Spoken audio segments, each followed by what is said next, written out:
इस सभागार में प्रतिभाग करने आए सभी प्रतिभागीगण, मैं अमृत यादव आज आप सभी के समक्ष एक करुणामयी कविता लेकर प्रस्तुत हूँ। जो कविता इस समाज पे एक प्रश्न चिन्ह भी खड़ा करती है, क्योंकि हमारा भारत देश तो इस सिद्धांत पे चलता है, यत्र पूज्यते नारी तत्र रमन्ते देवता। परंतु देखिए आज इसी समाज में हम नारियों की क्या दुर्दशा हो चुकी है। तो अब मैं अपनी कविता शुरू करने जा रही हूँ और आप सभी गुरुजनों से विनती करती हूँ कि उसे गौर से सुनिएगा।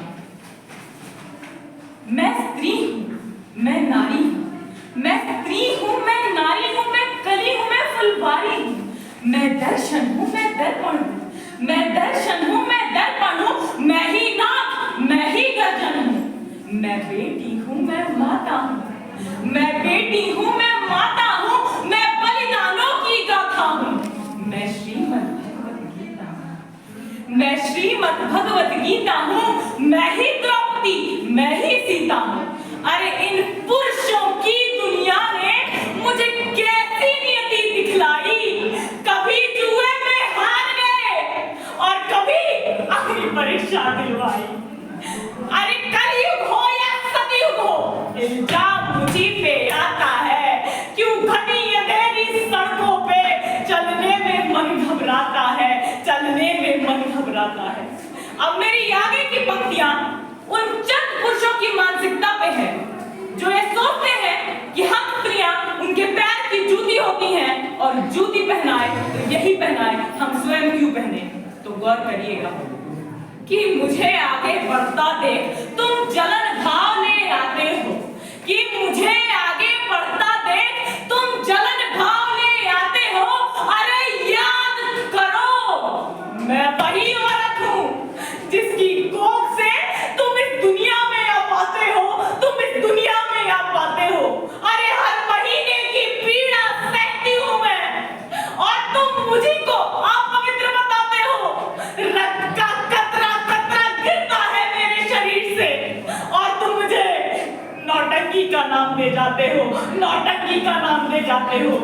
अरे चूल्हे की अग्नि में स्वयं को दबाकर मैं संपूर्ण परिवार चलाती हूँ। हाँ, चूल्हे की आग में खुद को जलाकर मैं संपूर्ण परिवार चलाती हूँ।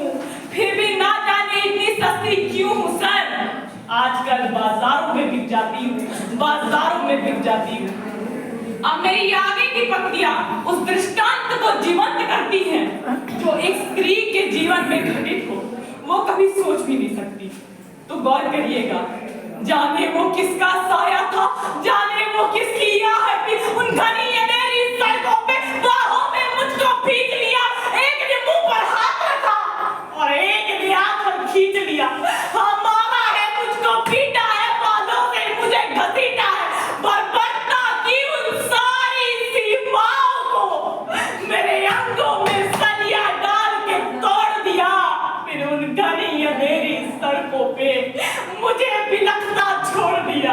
अरे चीख चीख कर तड़प रही थी, खून से लथपथ हो गया। हाँ, चीख चीख कर तड़प रही थी, खून से लथपथ हो गया। सबने तस्वीरें खींची, जी हाँ, एक एक ने तस्वीरें खींची, पर कोई मदद को आगे ना आया, कोई मदद को आगे ना आया। कोई मदद करो, कोई मदद करो, अरे कोई तो मदद करो। जब चीख चीख कर चीख भी मुझसे रूठ गई, होश में आई इस समाज की बातें सुनकर मैं टूट गई, बातें सुनकर मैं टूट गई। एक विडंबना देखिए, जब हम जैसी नारियों पे इतना अत्याचार होता है, हमारे शरीर का शोषण किया जाता है, तो सर्वप्रथम हमारा परिवार ही हमारे खिलाफ खड़ा हो जाता है। तो गौर करिएगा कि परिवार की होगी बदनामी, सब मुझे यही समझाते हैं कि परिवार की होगी बदनामी, सब मुझे यही समझाते हैं। अरे ये नई उम्र के लड़के हैं, थोड़ा तो बहक ही जाते हैं। तुम भूल जाओ जो हुआ उसे, मेरी बिटिया तुम भूल जाओ जो हुआ उसे। ये तो लड़के हैं, ये फिर भी बच ही जाएंगे। तो ये दुनिया वाले तुम्ही पे प्रश्न उठाएंगे। क्यों गई थी अकेली रात में? क्यों कोई नहीं था साथ में? क्या मेकअप थे, क्या गहने थे, क्या छोटे कपड़े पहने थे? अरे प्रश्नों की इन भूल भुलैया में सच्चाई कहीं दब जाती है। सब भूल जाओ, सब भूल जाओ कहने वालों, क्या तुम्हें शर्म नहीं आती है?